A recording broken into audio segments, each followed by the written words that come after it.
You think you know Leonardo DiCaprio? Well, here's some things you may not have known about the man who played Calvin Candy. Leonardo DiCaprio was born in Hollywood, California. His father was a comic book distributor, producer, and artist. He was named Leonardo because the first time his mother felt him kick was when she and her husband were looking at a Leonardo da Vinci painting in Italy. Though DiCaprio completed elementary school, he dropped out of John Marshall High School in Los Angeles in his junior year, though he eventually did earn his GED. He has never gone to college, citing that, quote, "Life is my college." When DiCaprio first attempted to break into acting at age 10, an agent recommended that he change his name to something more American that has a familiar and friendly ring to it. The agent suggested Lenny Williams, but DiCaprio passed. His name hasn't hindered him since. DiCaprio's first film role was in 1991 in Critters 3, a direct-to-video sci-fi comedy. DiCaprio has described the role as being, quote, "your average no-depth standard kid with blonde hair." However, shortly after, DiCaprio landed a reoccurring role in Growing Pains as Luke Brower. In 1992, DiCaprio made his first big screen debut in This Boy's Life. He was handpicked for the role by Robert De Niro. After he starred in James Cameron's Titanic, DiCaprio became a household name. Initially, DiCaprio was reluctant to take the role of Jack Dawson, but Cameron so fervently believed in DiCaprio's acting prowess and eventually convinced him to accept. After the success of the film and the Leo mania that ensued, DiCaprio stated that, quote, "I have no connection with me during that whole Titanic phenomenon and what my face became around the world. I'll never reach that state of popularity again, and I don't expect to. It's not something I'm going to try to achieve either." DiCaprio is an avid and outspoken environmentalist. He is on the board of the International Fund for Animal Welfare, the World Wildlife Fund, and the Natural Resources Defense Council. Even his home is powered by solar panels, and he owns environmentally friendly vehicles, including an electric Tesla Roadster, as well as a Fisker Karma plug-in hybrid. Among the homes he owns in Los Angeles and New York City, DiCaprio also owns an island off of Belize, which he has turned into an eco-friendly resort. The resort, named Bacador Caye, is built over water and offers artificial reefs underneath for marine life to flourish.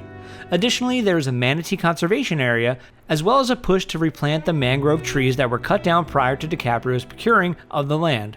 Quote, "The main focus is to do something that will change the world. I couldn't have gone to Belize and built on an island and done something like this if it weren't for the idea that it could be groundbreaking in the environmental movement."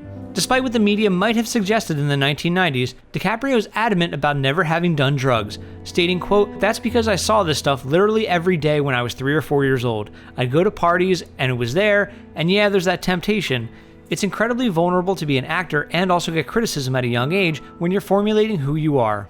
While filming The Wolf of Wall Street, there was a drug expert on set, specifically to coach DiCaprio on how to act if he were under the influence of drugs. In addition to being extremely eco-friendly, DiCaprio is also apparently an incredibly giving person. He donated $35,000 in 1998 to the Los Feliz branch of the Los Angeles Public Library, built on the same site as his childhood home. In 2010, DiCaprio donated $1 million to support relief efforts in Haiti after the earthquake. Also in 2010, DiCaprio donated another $1 million to the Wildlife Conservation Society at the Russian Tiger Summit. It was this gesture, along with the relentless efforts to make it to the summit despite 2 plane delays, that prompted Prime Minister Vladimir Putin to call DiCaprio, quote, "a real man." Another sizable donation was made in 2013 in the amount of $61,000 to GLAAD, an organization devoted to promote the media image of LGBT people. When DiCaprio agreed to portray Dom Cobb in Christopher Nolan's Inception, he also agreed to take a pay cut from his usual $20 million pay, instead choosing to split first dollar gross. Overall, DiCaprio's gamble paid off, and he has earned $50 million from the film in total, making for his highest paycheck to date. And here's a bonus one. Despite having been nominated 4 times for an Academy Award for Best Actor, DiCaprio was unsuccessful in winning until his 5th nomination for the portrayal of Hugh Glass in The Revenant. And it was truly deserved, as he prepared for the role in some rather unconventional ways.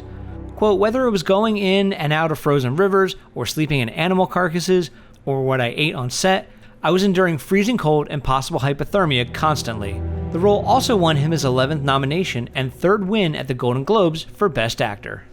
That's it for this episode of You Think You Know Movies. Make sure to subscribe, like us on Facebook, follow us on Twitter, and get the latest movie and TV news on ScreenCrush.com.